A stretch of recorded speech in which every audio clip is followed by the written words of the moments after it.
ॐ भूर्भुवः स्वः तत्सवितुर्वरेण्यं भर्गो देवस्य धीमहि धियो यो नः प्रचोदयात् ॐ शान्ति शान्ति शान्तिः. Namaskar my dear friends, this is video number 4 on Kena Upanishad. This video starts with verse 5 of chapter 2. If a man knows Atma here, he then attains the true goal of life. If he does not know it here, a great destruction awaits him. Having realized the self in every being, the wise relinquish the world and become immortal. True goal of life, that is to say, the highest good or immortality. The text may also refer to longevity, worldly prosperity, and righteousness. The knower of Brahma can obtain all these cherished objects of life, but he always prefers freedom to any worldly possession. If he does not, etc., that is to say, in spite of all the facilities given to him for realizing truth, great destruction. A man dying in ignorance of the self is condemned to roam in the world through an interminable chain of births and deaths. Nothing can be more pitiable than to be deprived of one's spiritual heritage on account of sloth or inadvertence. In every being, living and non-living, Brahma is immanent in all. It alone exists. Names and forms are falsely superimposed upon it through avidya, relinquish, etc. The word characterized by the false notions of I and mine is projected by the power of ignorance. He who knows Brahma becomes Brahma. The realization of oneness with Brahma is the teaching of the Upanishad. Here ends the second chapter of the Kena Upanishad. Chapter number 3. Brahma, according to the story, obtained a victory for the gods, and by that victory of Brahma, the gods became elated. They said to themselves, "Verily, this victory is ours. Verily, this glory is ours." Brahma, he is the sole controller of the universe in every way, unknowable by the mind, the giver of victory to the gods and the vanquisher of the demons. The story, the Upanishads often introduce a story to explain their abstruse subject matter. Sometimes the purpose of the story is to eulogize the knowledge which the Upanishads wish to impart.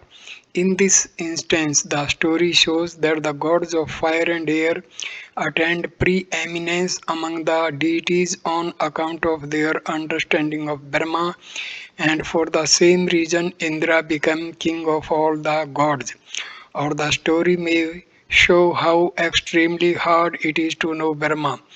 The gods of fire and air and Indra, the king of the lower heavens, all endowed with supernatural powers, knew Brahma only with the utmost difficulty. Or the story may serve still another purpose, namely to show that man's notion that he is the doer is entirely false. The truth being that he is the instrument and Brahma the doer, obtained, etc. In ancient times, according to the story, there was a fight between the gods and the demons, the latter being enemies of mankind and transgressors of righteousness. It was Brahma who won the victory for the gods. He gave them the fruit of victory for the preservation of the world.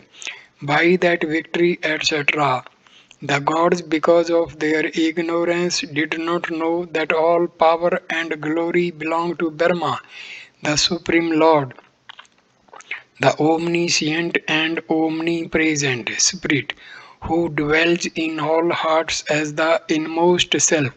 He is the doer and the dispenser of the fruit of action. He uses the senses, the mind, and the ego of embodied beings as instruments. Ours, fire, wind, and the other gods are in reality manifestations of Brahma in the relative universe, conditioned by names and forms. These embodied beings, powerless by themselves, are instruments of the Supreme Spirit. In their ignorance, they forgot their inmost self, that is to say, Brahma, and regarded the combination of the body, the senses, and the ego, endowed with a name and a form, as the ultimate victor. Brahma, the omniscient spirit and the witness, at once came to know of the false notion of the gods. He did not want them to remain deluded like the demons.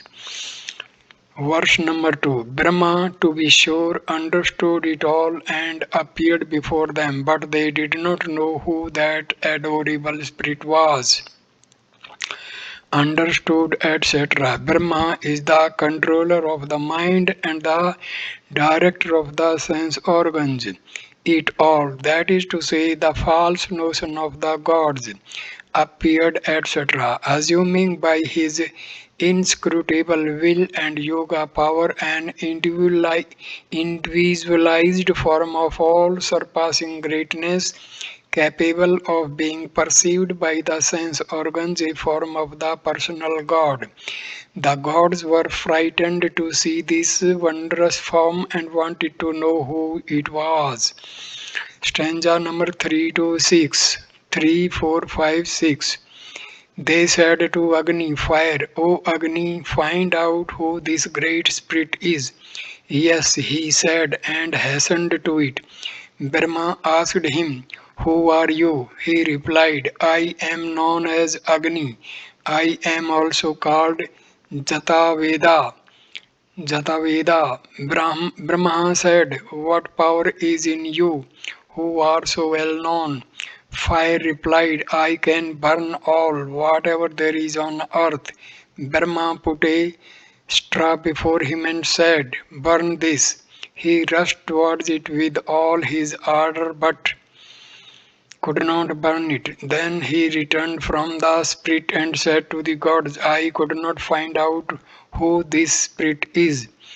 Agni, the two principal epithets by which fire was known among the Vedic seers were Agni and Jataveda.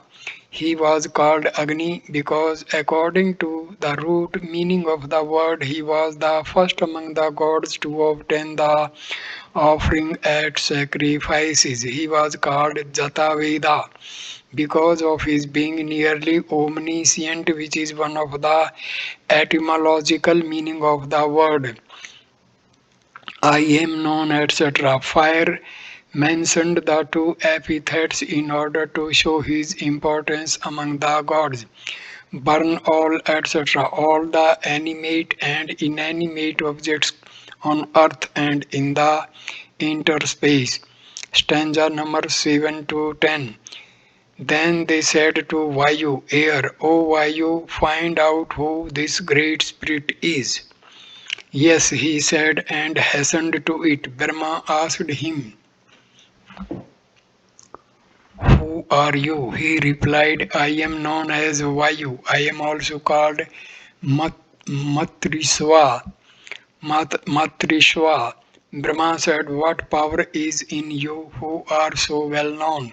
Vayu replied, I can carry off all whatever there is on earth. Brahma put a straw before him and said, carry this. He rushed towards it with all his ardor but could not move it. Then he returned from the spirit and said to the gods, I could not find out who this spirit is. Vayu.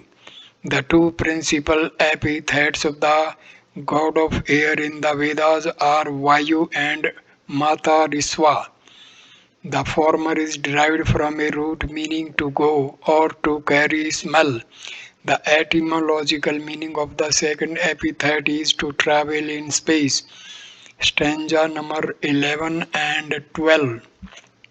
Then the gods said to Indra, O Maghavan, find out who this great spirit is. Yes, he said and hastened to it. But the spirit disappeared from him. Then Indra beheld in that very region of the sky a woman highly adorned. She was Uma, the daughter of the Himalayas. He approached her and said, Who is this great spirit? Maghavan, Indra, the king of the gods, was so called because of his great power. Disappeared. The spirit did not even exchange a word with Indra. It wanted to crush completely his pride in being the king of the gods.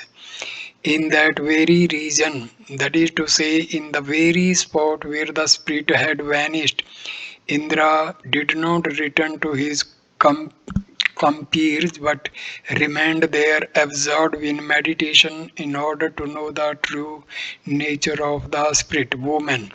The word refers to the knowledge of Brahma, Brahma Vidya, or the power Shakti of Brahma personified as a woman, Uma, also known as Durga, the daughter of King Himalaya, as knowledge is the inseparable consort of Shiva or the Absolute. They always coexist like a word and its meaning, or fire and its power of burning. Brahma as Shiva is quiescent and beyond the perception of the senses and the mind, but as Uma or Shakti, it is the active principle in creation and is immanent in the universe. One finds that in Vedic symbolism, the power of a god is represented by his consort. For example, the power of Indra is Indrani, the power of Brahma is Brahmani. Here ends the third chapter and of the Kena Upanishad. So I conclude this video here. Next video number 5 will start with chapter number 4 of Kena Upanishad. Thank you for watching this video. Please like, comment and share the video and subscribe the channel. Namaskar my dear friends.